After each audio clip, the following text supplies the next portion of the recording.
PDPB. PDPB. PB. Bukan PPDB ya? Oh, bukan. Okay. Jangan sampai salah, ya kan? Terus ini Pak, PDPB tadi itu ya, pemutahiran data pemilih berkelanjutan itu yang harus dimutakhirkan apa saja Pak? Kategorinya itu Pak? Ya, ada 3 kategori. Karena tidak mungkin dong pemilih kita masih tetap, itu kan nggak mungkin. Karena kan pasti bergerak. Misalnya katakanlah yang TMS misalnya, meninggal dunia misalnya. Lagi-lagi, kenapa perlu dimutakhirkan? Karena di samping amanah undang-undang, yang kedua juga, ketika segala sesuatu yang kita kerjakan dengan perencanaan yang matang, dengan waktu yang panjang, maka hasilnya pasti kualitas. Kalau segala sesuatu, kalau kita kerjakan hanya tiba-tiba dada-dadaan, ya pasti ono wae ada saja yang ketinggalan. Nek borse wong Jawa ono wae sing ketinggalan.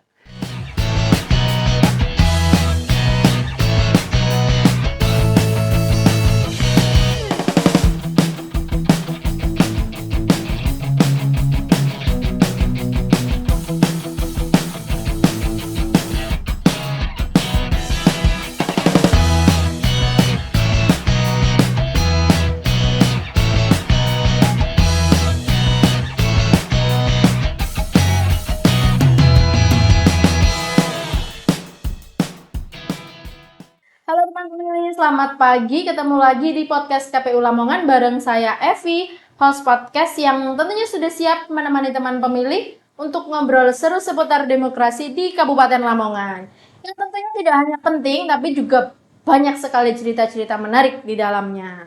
Nah, teman pemilih, ingat nggak nih kalau di beberapa episode sebelumnya saya sempat menyinggung nih, kalau KPU Kabupaten Lamongan ini dalam hal ini Divisi Perencanaan Data dan Informasi tidak hanya melakukan coklit saat tahapan pemilu maupun pemilihan. Nah, saat ini yang akan menemani kita bercerita tentunya kembali lagi anggota Komisi Pemilihan Umum Kabupaten Lamongan, Divisi Perencanaan Data dan Informasi. Selamat pagi Bapak. Selamat pagi Mbak Evi, selamat pagi. Kita bertemu lagi Pak. Oh siap Mbak Evi. Seperti biasa teman pemilih, kita mulai dulu dengan P. Monggo Pak. Punya saya sudah setengah. Enak juga kopinya ya. Ini Pak, seperti yang tadi saya sampaikan nih Pak ke teman pemilih, dan juga seperti saat closingan kita di episode terakhir kita ketemu nih Pak, KPU itu tidak hanya melakukan coklit saat tahapan pemilu dan pemilihan, tapi juga di luar tahapan itu. Apakah itu juga menjawab pertanyaan teman pemilih nih terkait KPU itu ngapain sih kalau nggak tahapan gitu Pak? Terima kasih Mbak Evi. Ini pertanyaan yang sangat menarik nih, karena hampir setiap masyarakat ya, itu pasti bertanya-tanya, "Duh, ngapain sih?" Ini pertanyaan yang sangat menarik, yang harus kita jelaskan ke publik, ke masyarakat. Amanah Undang-Undang 7 di pasal 14, pasal 17, dan pasal 20 poin L, itu jelas ya, KPU memutakhirkan data pemilih berkelanjutan. Amanahnya begitu. Ya, meskipun tahapan pemilu atau tahapan pilkada sudah selesai, tetapi KPU masih punya tanggung jawab setiap bulan, bahkan setiap triwulan itu akan diplenokan itu di tingkat kabupaten. Di tingkat provinsi akan diplenokan di 6 bulan, di RI juga sama. Nah, apa sih? Yaitu pemutakhiran data pemilih berkelanjutan, atau yang disingkat dengan PDPB. PDPB. PB. Bukan PPDB ya? Oh, bukan. Okay. Jangan sampai salah ya kan? Nanti dikira daftar murid baru kan? Nah, pemutakhiran data pemilih berkelanjutan. Nah, pemutakhiran data pemilih berkelanjutan ini bagaimana sih? Ya, tentu KPU memutakhirkan atau memperbarui data pemilih, data yang sudah disinkronisasi ya, DPT terakhir disinkronisasi dengan penduduk secara skala nasional. Nah, itu disinkronisasi. Nah, hasil sinkronisasi itu kemudian dimutakhirkan, diturunkan ke KPU RI, kemudian KPU RI menurunkan ke provinsi dan provinsi kabupaten. Kabupaten memutakhirkan. Terus ini Pak, PDPB tadi itu ya, pemutakhiran data pemilih berkelanjutan itu yang harus dimutakhirkan apa saja Pak? Kategorinya itu Pak? Ya, ada 3 kategori. Pemilih TMS, pemilih baru, dan pemilih ubah data. Itu harus dimutakhirkan. Ya, karena tidak mungkin dong pemilih kita masih tetap, itu kan nggak mungkin. Karena kan pasti bergerak. Misalnya katakanlah yang TMS misalnya meninggal dunia misalnya, ya kan harus dimutakhirkan, harus dihapus kan begitu. Misalnya katakanlah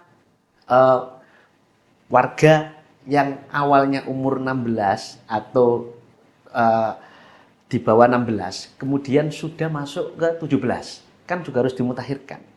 Misalnya yang belum 17 tahun, kemudian sudah menikah, kan juga harus dimutakhirkan. Masuk pemilih baru lah ini ya kan. Kemudian juga tidak hanya itu, tetapi juga pemilih ubah data. Misalnya dalam satu kakak nih Mbak Evi, ya kan.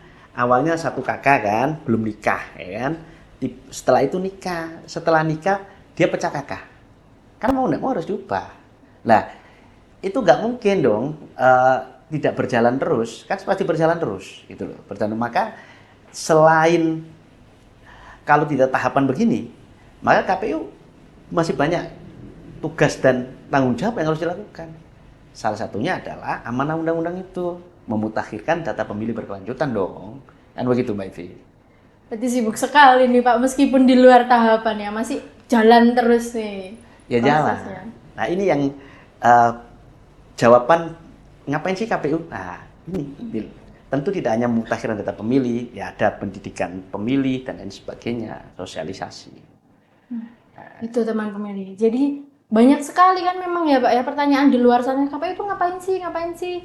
Pemilunya udah selesai gitu ya Pak ya, pemilihannya udah selesai nih, udah nggak ada gitu. Ternyata KPU ini banyak teman pemilih yang dilakukan, salah satunya adalah tadi nih Pak, memutakhirkan data pemilih.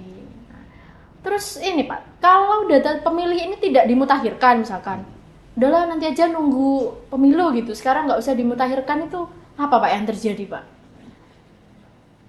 Lagi-lagi kenapa perlu dimutakhirkan? Karena di samping amanah undang-undang, yang kedua juga ketika segala sesuatu yang kita kerjakan dengan perencanaan yang matang, dengan waktu yang panjang, maka hasilnya pasti kualitas. Kalau segala sesuatu, kalau kita kerjakan hanya tiba-tiba dada-dadaan, ya pasti ada saja yang ketinggalan. Nek borse wong Jawa ono wae sing ketinggalan. Makanya meskipun tidak ada tahapan untuk menghasilkan data pemilih yang berkualitas, KPU tetap melakukan pemutakhiran gitu loh, biar tidak ada pemilih yang tidak mendapatkan hak pilih, atau bahasanya tadi yang dada-dadaan itu kan bisa ada yang ketinggalan, ada yang terlupakan, kan begitu.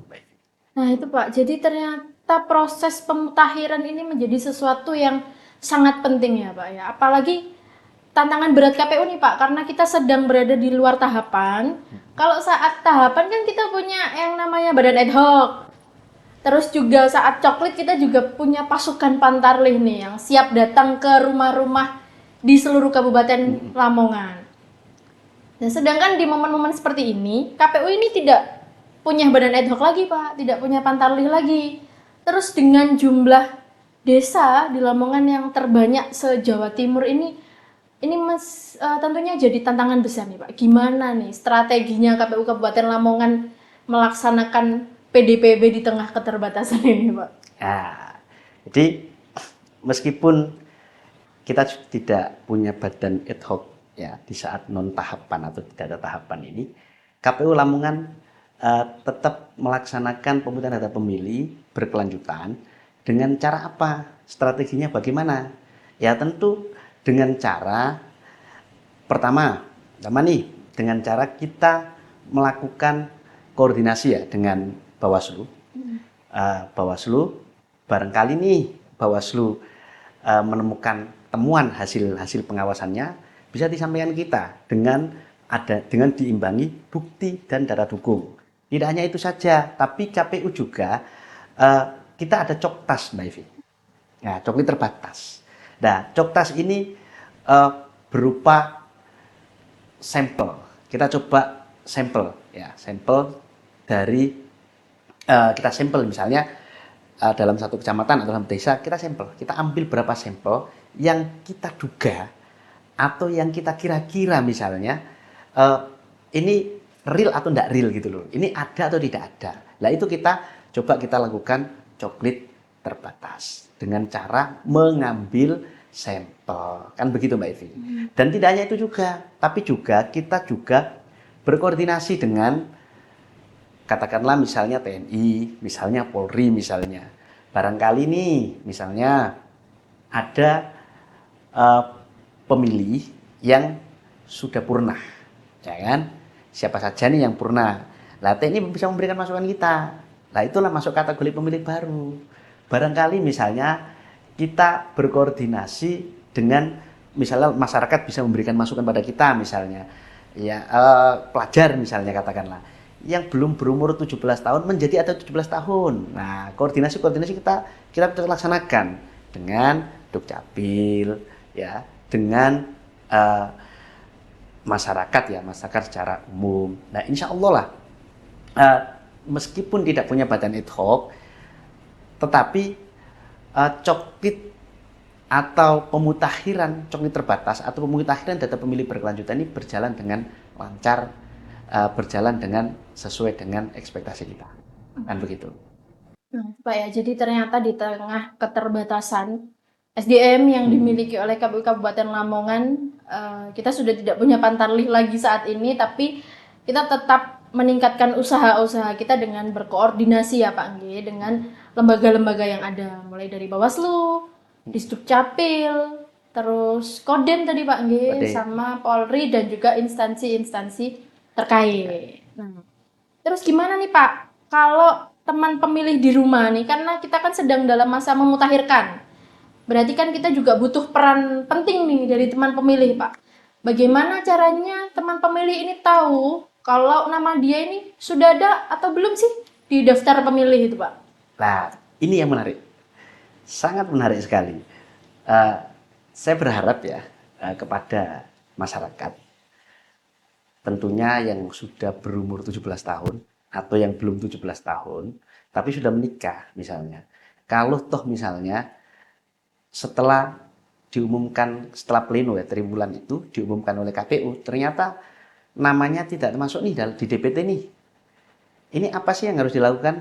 Nah, masyarakat bisa kemudian mengecek ke https ya, cek DPT online .kpu.go.id. Nah, di situ nanti setelah ngecek di situ nanti kemudian memasukkan ke nomor WhatsApp yang aktif, nanti akan muncul OTP. Dan munculnya itu nanti akan masuk yang bersangkutan, masuk ke TPS berapa, dia pemilihnya di mana, itu ada semua. Makanya harapannya termasuk Mbak Evi juga ya, bisa menginformasikan ke tetangga-tetangganya yang barangkali yang merasa setelah diumumkan oleh KPU melalui websitenya, kok belum masuk nih ke DPT, bisa ngasih tahu nih ke cek DPT online kpu.go.id, kan gitu. Terus kalau misalkan nih Pak, ternyata setelah teman pemilih ngecek nih, misalkan kita sudah ngecek di link nanti di sini ya teman pemilih, kita sudah ngecek di link, sudah masukkan NIK, sudah OTP juga, ternyata tampil datanya tidak ditemukan itu, berarti kan belum ada nih di data pemilih Pak. Itu caranya kita untuk melapor ke KPU itu seperti apa Pak? Bisa nggak langsung datang ke KPU misalkan, Pak saya belum ada nih gitu? Oh sangat bisa, sangat bisa. Saya kok belum masuk nih ke DPT nih, atau kemudian kan ada helpdesk teman-teman ini kan, bisa misalnya bisa menyampaikan bisa menyampaikan lewat websitenya atau lewat media sosial KPU ya misalnya. Saya belum masuk nih dengan saya belum masuk nih. Kemudian teman-teman helpdesk akan menindaklanjuti itu. Kan begitu, menindaklanjuti nama-nama yang belum masuk ke DPT. Juga disertai mengisi formulir Ah, tanggapan gitu Pak nggih. ada formulirnya juga itu, jangan lupa mengisi formulirnya. Itu teman-teman. Terus kalau ini Pak, ternyata nama saya sudah masuk nih. Jadi saya ngecek DPT online misalkan, muncul Evi sudah masuk di desa A misalkan. Tapi padahal sebenarnya saya sudah pindah Pak. Saya sudah pindah nih ke desa B. Tapi dicek DPT online tuh saya masih di desa A. Apakah itu juga boleh saya melakukan tanggapan masyarakat? Oh, saya udah pindah Pak gitu, bisa nggak Pak itu? Sangat bisa. Ya, jangan sampai Mbak Evi kehilangan haknya. Wong Mbak Evi sudah pindah, kok masih pemilihnya di desa yang masih sama, kan begitu itu loh. Boleh dengan mengisi formulir itu. Malah kami terbantu gitu loh, alhamdulillah kan terbantu gitu loh, terbantu dengan adanya tanggapan masyarakat itu kita malah terbantu itu loh, kebantu merapikan DPT yang DPT kan begitu, merapikan DPT kan begitu Mbak Evi. Itu teman pemilih. Jadi seperti halnya coklit tadi, kami KPU Kabupaten Lamongan dalam hal ini Divisi Perencanaan Data dan Informasi sangat membutuhkan peran serta aktif dari teman pemilih di rumah untuk ngecek nih, bantu ngecek entah itu dirinya sendiri, keluarganya, tetangganya atau saudara-saudaranya apakah sudah terdaftar sebagai pemilih atau belum. Kalau belum, maka kami harapkan teman pemilih bisa melakukan tanggapan masyarakat. Nggih Pak nggih, dengan daftar datang dan melakukan tanggapan masyarakat ke kantor KPU Kabupaten Lamongan atau menghubungi helpdesk terkait dengan data pemilih. Nah, terakhir nih Pak, saya mengharapkan ada pesan dan kesan yang bisa disampaikan untuk podcast KPU Kabupaten Lamongan ke depannya nih, karena kan kita sudah bertemu 2 episode nih Pak. Boleh dong Pak ya. Jadi kami berharap ya, kepada seluruh elemen masyarakat, pemutakhiran data pemilih berkelanjutan ini secara terus-menerus akan kita laksanakan. Jadi setiap triwulan 3 bulan sekali akan kita plenokan. Nah, pleno berikutnya itu di bulan September. Harapan saya ketika nanti data pemilih itu diumumkan di website, kemudian masyarakat menemukan yang belum masuk misalnya, laporkan dan isi formulir kan begitu. Begitu juga misalnya kan sudah pindah ternyata masih tetap laporkan saja.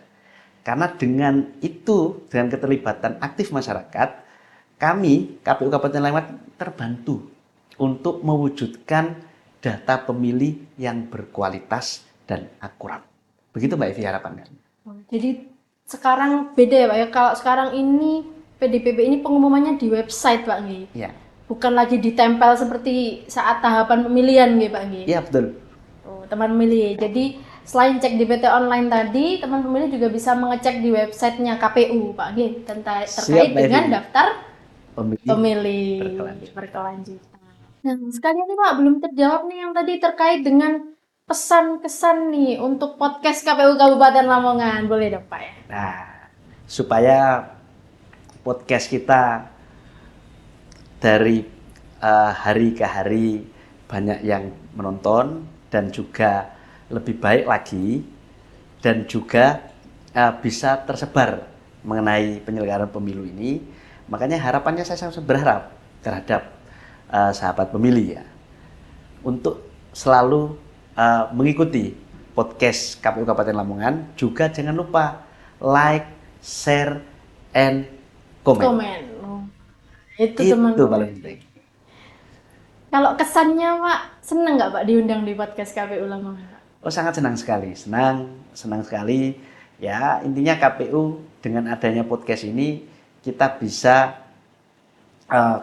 menyampaikan hal-hal yang menjadi pertanyaan-pertanyaan masyarakat itu loh, khususnya pertanyaan masyarakat tentang penyelenggaraan pemilu, misalnya apa saja sih nih KPU ketika tidak ada tahapan, sehingga kita bisa menjawab. Dan juga harapannya juga nanti bisa menghadirkan narasumber lagi untuk selalu update di podcast ini, kan begitu. Amin. Harapan yang sangat kita harapkan juga bisa terwujud ya Pak ya untuk Amin, kebaikan amin, podcast amin, kita amin. di episode-episode berikutnya. Luar biasa nih teman pemilih. Ini adalah pertemuan kedua kita nggih Pak nggih Siap, dengan Mbak Evi. Bapak anggota KPU Kabupaten Lamongan Divisi Perencanaan Data dan Informasi. Kami ucapkan terima kasih banyak Pak atas Sama-sama Mbak kehadirannya. Evi, sama-sama. Kami sangat senang, teman pemilih di rumah juga sangat terbantu karena mendapatkan pengalaman dan juga pengetahuan-pengetahuan baru. Siap. Teman pemilih, semoga obrolan seru kita seputar data pemilih dengan Bapak Sahib ini bisa memberikan pengalaman baru, pengetahuan-pengetahuan baru, dan juga menjadikan kita lebih paham bagaimana proses di balik tegaknya demokrasi di negeri ini. Terima kasih, dan buat pemilih di rumah tetap jadi pemilih yang cerdas, yang aktif. Jangan lupa melakukan tanggapan masyarakat terkait dengan data pemilih. Jangan lupa juga follow seluruh medsosnya KPU Kabupaten Lamongan. Juga ini YouTube-nya nih, jangan lupa di like, comment, share, dan juga di subscribe. Terima kasih, sampai jumpa di podcast berikutnya.